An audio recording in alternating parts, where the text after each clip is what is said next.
know you came here to see. It's going down for real.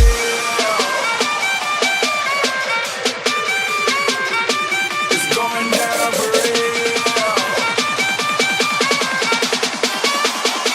It's going down for real.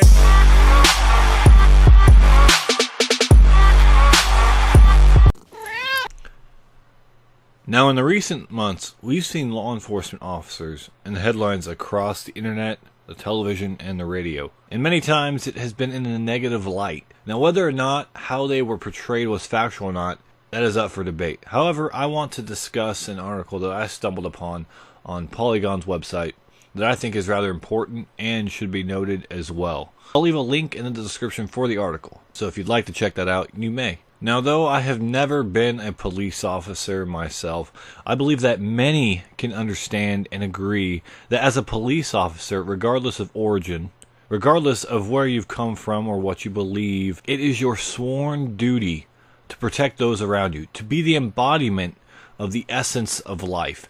You are seen not just as an officer of the law, but an officer of love, an officer of life, and you are held to the highest of standards. Now, this past week, 2 individuals went into a local Philadelphia GameStop. They entered the store with an intention to rob and to hurt. Unfortunately, they were successful.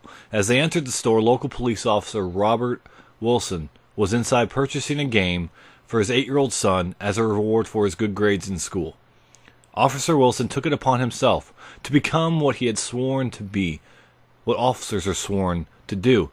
A protector of life, one who sacrifices without thinking twice for those around him, regardless of race, belief, or any other differentiating characteristic that makes each and every one of us unique as human beings.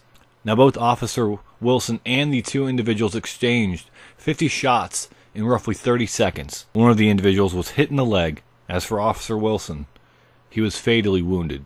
The 2 suspects have since been arrested and have been charged with first-degree murder. Now, here comes my opinion. My rant that you may or may not agree with, so please take everything that I'm about to say with a grain of salt. I'm sick and tired of us thinking and believing so ignorantly, so quickly in things that are thrown at us in the media every single day. Not all, but I truly believe that many of us are so quick to judge based on one group or another simply because of one negative experience that we had or because of one negative headline that we've seen in the media. Yes, I am at fault as well. I have made those very mistakes, and I am not blameless. I am more than willing to own up to those mistakes, those ill ways of thinking and believing.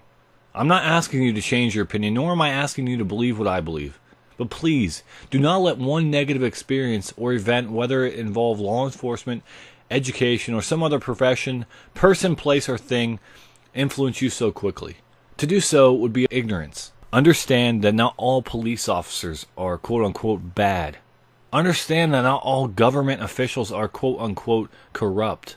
Understand that not all doctors have their patients' health in their quote-unquote best interest. The list goes on. So I beg you, I urge you, as hard as it may seem sometimes, do not let the negativity that the media portrays cloud your judgment.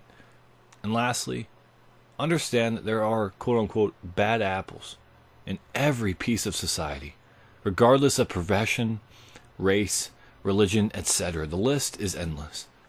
They are everywhere, and they will continue to be everywhere, but you are smart enough to know that not everyone is like this or that. You know, reading these articles, it tugs at my heart to know that these events have to happen for others to realize that not all of law enforcement, that not all of a single group or a single group of individuals are corrupt, however you want to describe it in a negative light. To the family and friends of Officer Wilson, I say, I'm sorry. I'm sorry on behalf of myself and so many other Americans, individuals around the world, for being prejudiced, judgmental, and letting our experiences and our negativity in the media cloud our judgment and thinking so ignorantly.